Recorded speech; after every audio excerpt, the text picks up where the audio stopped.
대한민국은 안전불감증에 이어 분노 범죄와 아동학대, 연쇄살인과 같은 소식들을 끊임없이 뉴스로 많이 접하고 있는데요. 그 죄질의 수위는 갈수록 고도화되어 가고 있습니다.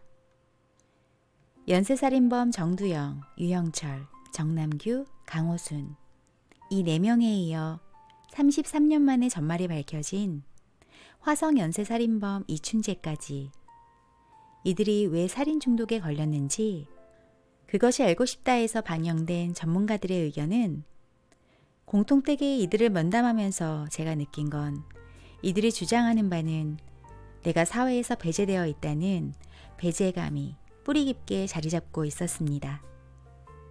한번 시작하면 끊기가 너무 어렵고 그 자극과 스릴을 만끽하고 싶은 욕망, 그리고 그 스릴을 만끽하고 싶어서 점점 수법을 진화하는 거예요. 초기에는 밤거리에서 범행 대상을 찾다가 더 대범하게 집 안으로 침입하게 되었고 갈수록 잔인한 범행 도구로 진화했어요. 그들이 왜 연쇄살인범이 되었을까요? 고인이 된 정남규는 내가 어린 시절 성폭행을 당했다고 주장을 했습니다. 똑같이 당한 대로 해주었고 내가 당했던 그때의 수치스러움이 너무도 나를 올가매고 있어서 누군가에게라도 나는 똑같이 하지 않으면 내가 견딜 수 없어서 보복을 하고 싶었다고 해요. 물론 성폭행을 당했다고 해서 다 연쇄살인범이 되는 것은 아닙니다만 표창원 의원의 말이 너무 공감되었는데요. 우리는 왜 이렇게 됐는지를 찾아보고 연구하지 않으면 또 이런 일이 생기는 것을 어떻게 막겠냐는 문제가 분명히 있습니다. 라고 합니다. 연쇄살인범이 되기 전에 다소 위험한 징후나 사건들이 좀 있었을까요? 진행자의 질문에 있었습니다. 처음에는 살인이 아닌 미성년자 성폭행, 보험 사기가 있었으나 거기에 대해 우리 사회가 어떤 조치를 안 취한 거예요. 그냥 여러 사건 중에 하나인 것처럼 치부하고 넘겼죠. 이 4명의 연쇄살인범이 소년 시절부터 범행을 시작하거든요. 그렇기 때문에 그때가 결국 시작이면서 멈출 수 있었던 지점이었다고 생각합니다.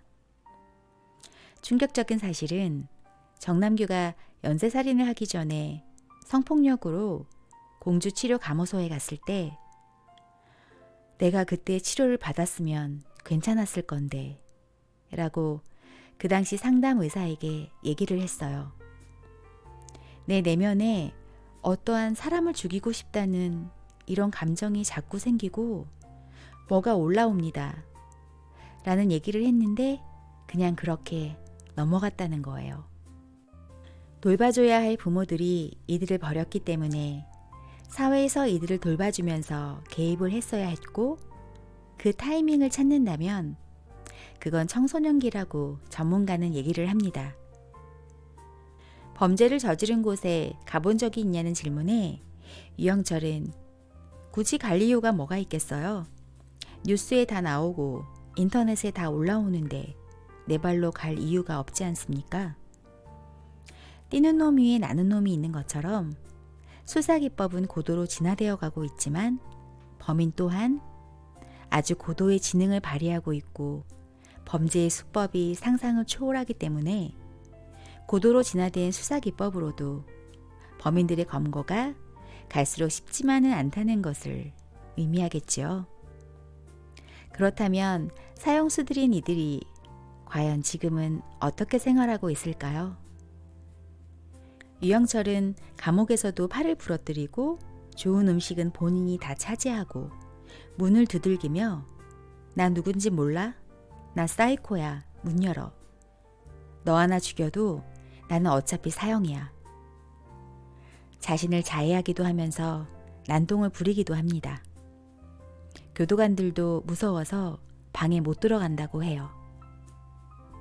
또 다른 전문가의 견해는 이런 문제들이 발생하는 데에는 저는 현행 교정행위의 체계에도 문제가 있다고 생각해요. 지금 재소자들이 교도관의 머리 꼭대기에 앉아 있는데요.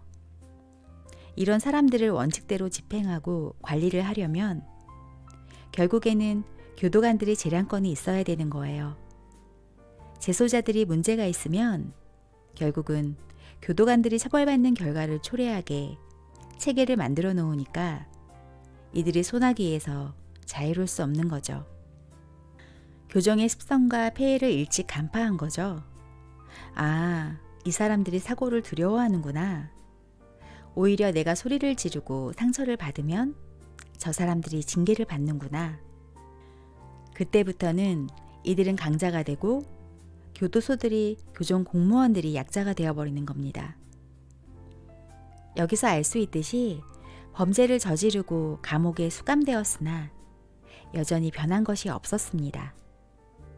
사형을 선고받았음에도 오히려 코너에 몰린 쥐처럼 감옥에서도 난동을 부리기 일쑤였습니다.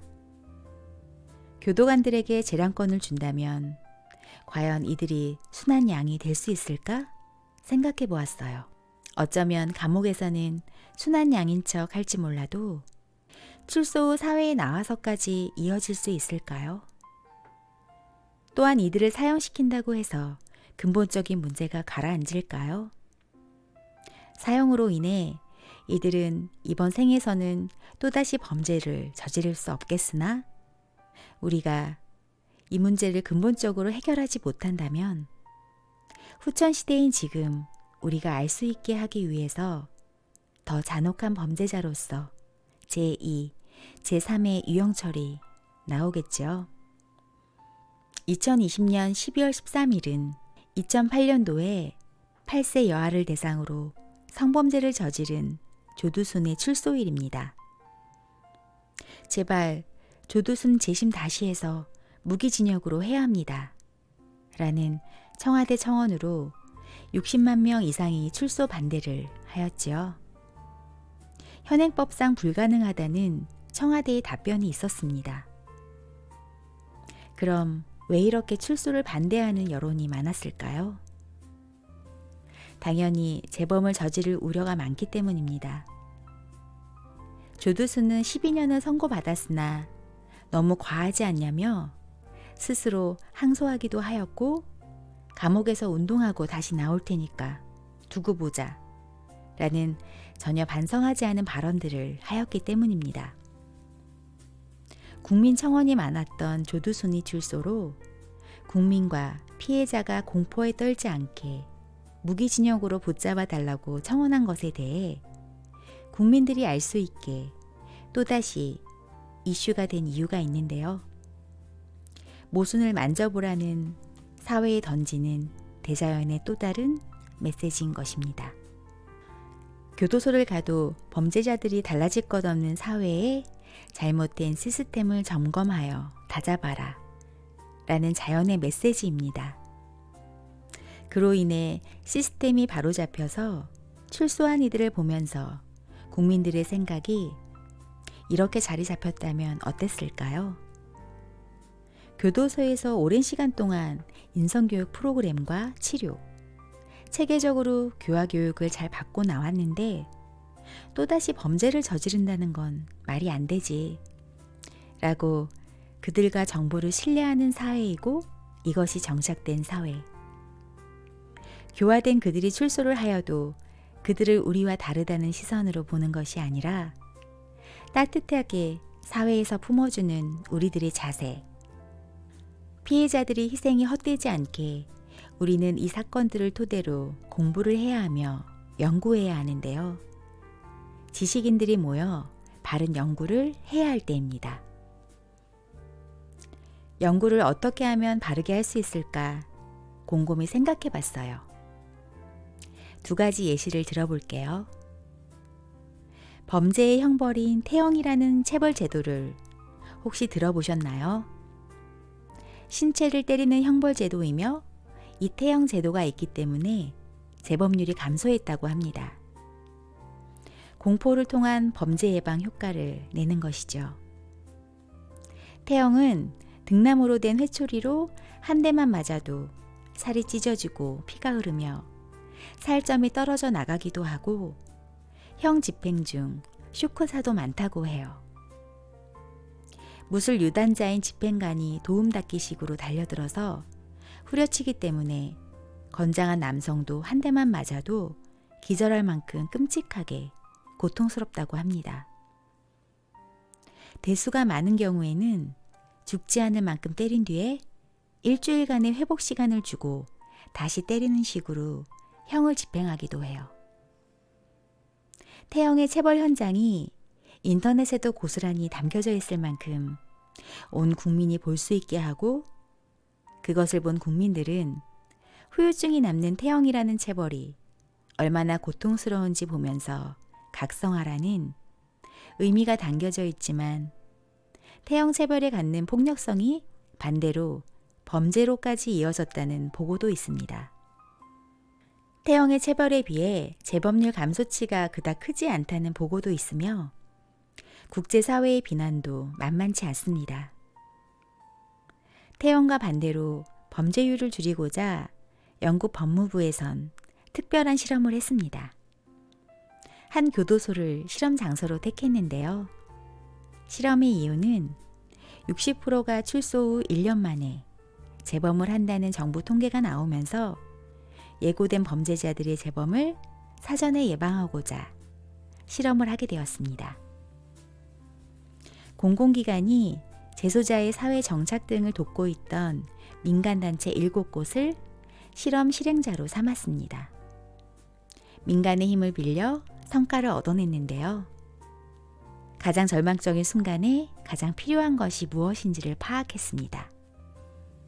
범죄로 인해 이혼 등 가정해체를 겪는 재소자가 많았습니다.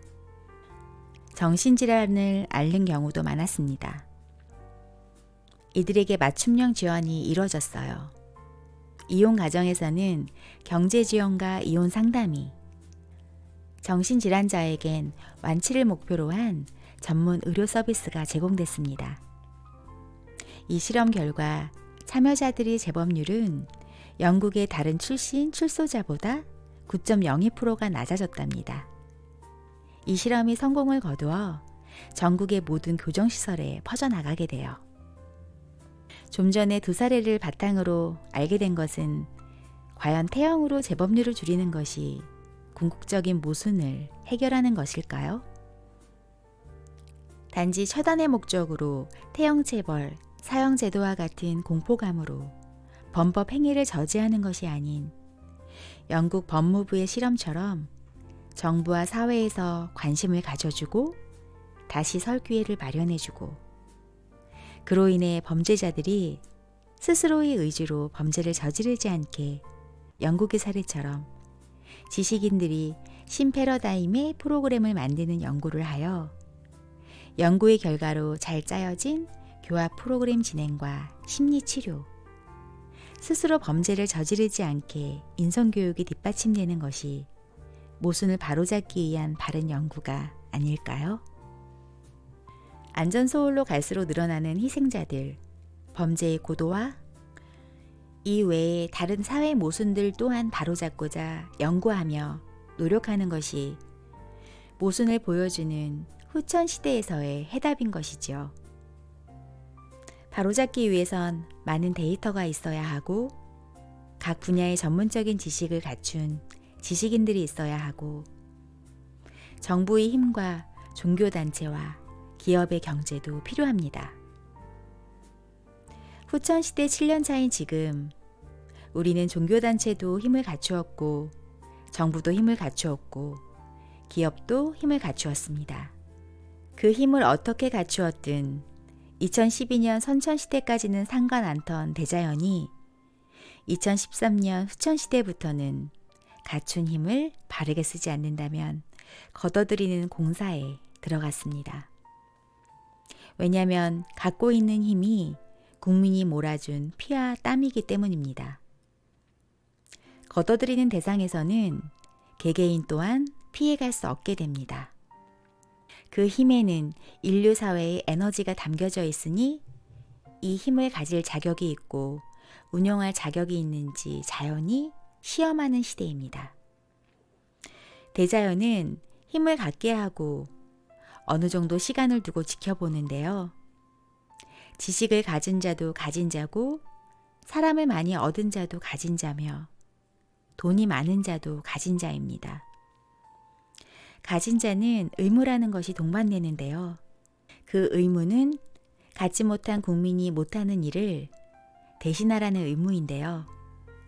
의무를 다하지 못하면 그냥 두지 않습니다. 갖춘 힘으로 이 사회를 바르게 이끌어 빛나는 일을 하라고 국민의 힘을 몰아주었는데 갖춘 상태에서도 계속적으로 힘을 더 키우려고 한다면 자연은 잘못하면 이렇게 된다 라는 본보기를 삼기 위해 국민들이 알 수 있게 이슈화시켜 각성하라는 뜻에서 교과서로 삼으라고 메시지를 던져주십니다.